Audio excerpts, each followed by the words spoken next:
Any woman who is politically savvy in this present dispensation, the way Nigeria is, must be corruption compromising.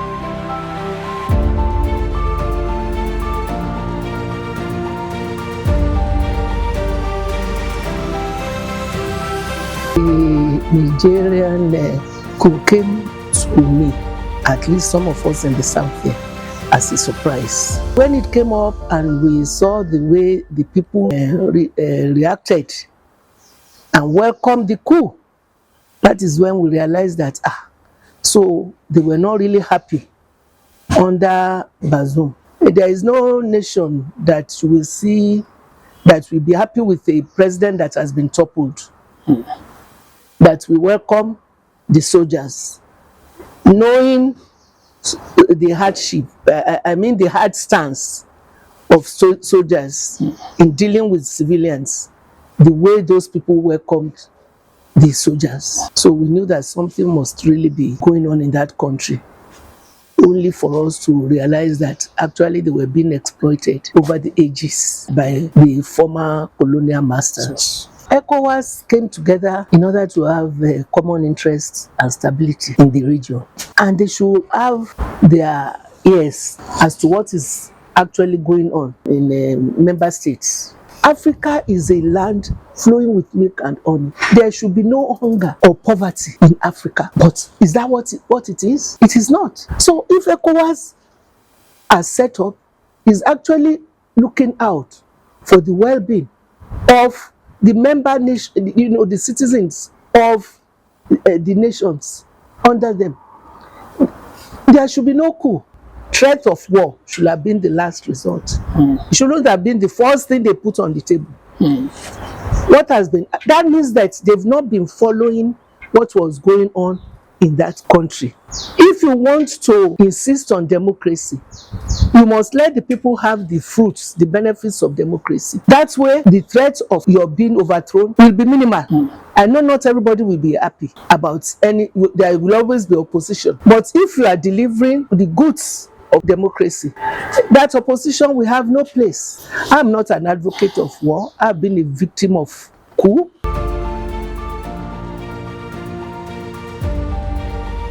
Of Abacha. So I was in government as number 2 in Lagos State and the first female elected deputy governor then. And people were enjoying, they were happy with us, even though we had the military at the center, because they were gradually coming into democracy. Then only for the coup to strike and remove, an internal coup and remove those of us who have been democratically elected in all the states.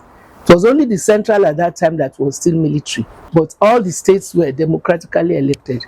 And then Abacha came in and overthrew. So that day, I just packed all my things into the 2 cars, my car, my security car, and I left. Come Monday, the soldiers occupied the state offices.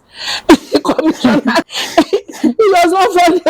The commissioners and this is why, because I've had the experience before. When Jakonde was removed during the Buhari coup, I was one of the victims as a public officer. So to finish what I was saying, on Monday, the soldiers went there with gun behind them.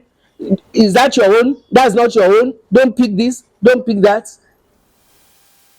If that is not traumatic, I don't know what was.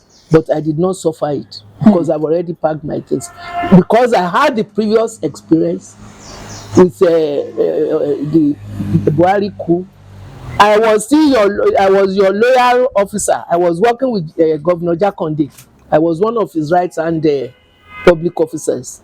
I was, carrying files and all. I went to the office to go and continue my work, thinking that the coup was just and the soldier slapped me with the gun on my side. Seriously? At LSDPC, Ilupeju. I collapsed on the ground. I could have died. Mudashiru was governor then. There was nothing he would have done, even though we knew each other from when we were young. He learned of the incident, but there is nothing he could have done. The only thing I was told I shouldn't have gone to the office. Oh yes.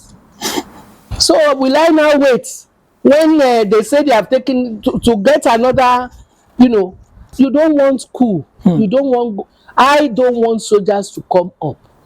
So don't let this situation we're in now turn into chaotic situation that will make the soldiers come up. Nigerians are not for war unless pushed to the wall. Don't let anybody's personal ambition throw us into unnecessary war, because you may know the beginning, nobody knows the end of any war.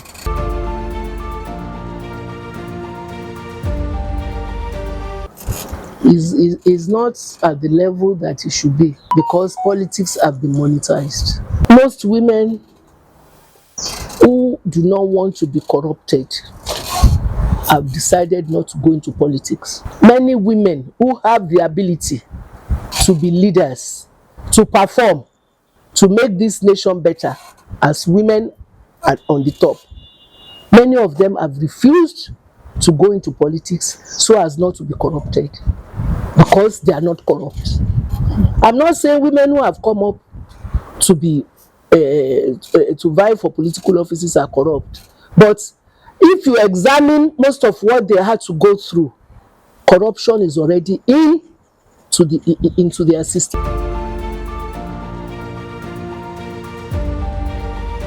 It came to me as, very strange, because when I was there, at least I didn't know of anything like that.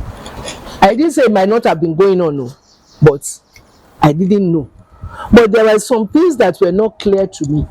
All we were supposed to do was just to be arbiter, to be sure that, the federal character principles were being adhered to at interview panels, because I went there just to be politically relevant.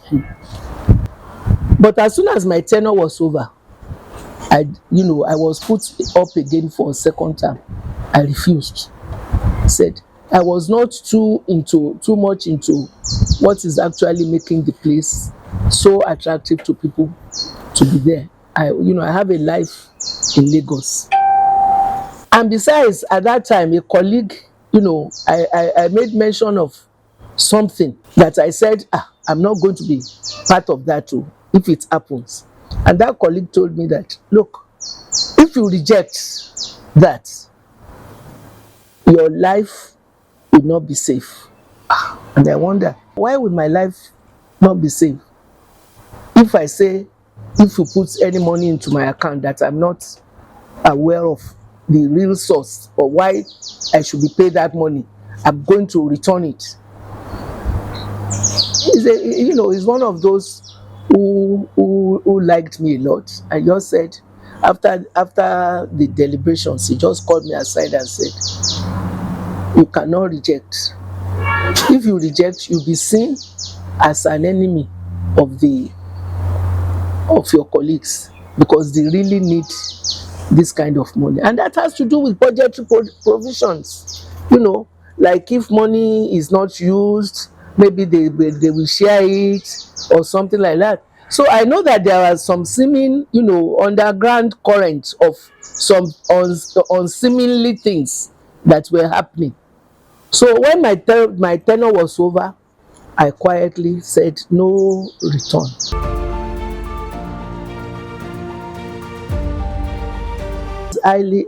Is highly embarrassing, but don't forget something that I've said before, that any woman, most women who are politically savvy now, in this present dispensation, are corruption compromising.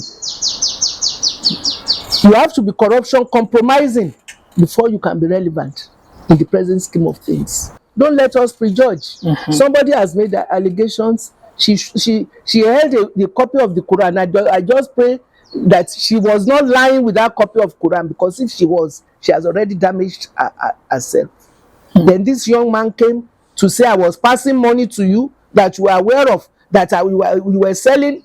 I'm waiting for a comeback after that Kolo thing.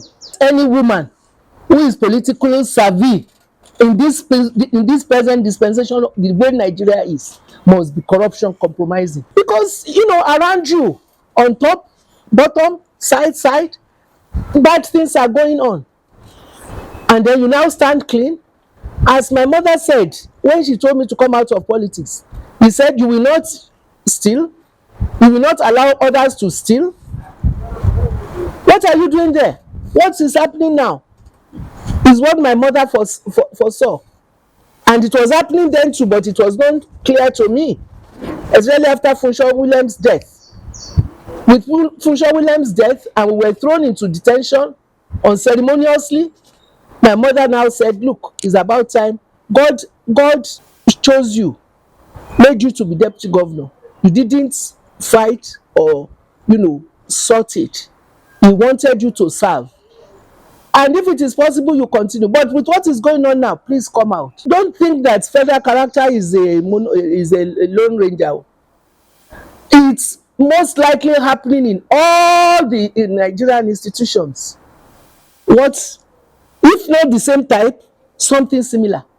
How can a public servant have money to be training children abroad on dollars? A public officer, you enter their houses, is dressed to the, in wealth. Okay, if they say they are doing investments, when you do investments, you are careful with the way you spend your money, not with the kind of wealth that public officers display. You say, and this one is a civil servant. Well, somebody like me is not popular. You understand me? Because when I look, I see corruption. Where do you get money as? You know your salary, you know your allowances. When a nation wants to curb corruption, you start from within. Nigeria has, all our ministers are corruption compromising. Most public officers are corruption compromising. Everybody looks the other way. And the government has, has been the one that initiated it and supported it through policies that are anti-people's welfare and well-being. You have to strive to provide your own water. You have to strive to provide your own electricity. You have to strive to provide, fees for the education in institutions that are not even qualified to be called institutions, in terms of structure and all that. So people started going for private. And to go for private, you need extra income. So on their desks, they start compromising. Before they will take you up, you have to promise something. My dear, our nation is deep enmeshed in corruption and corrupt practices. And who is to bear the cart to change it?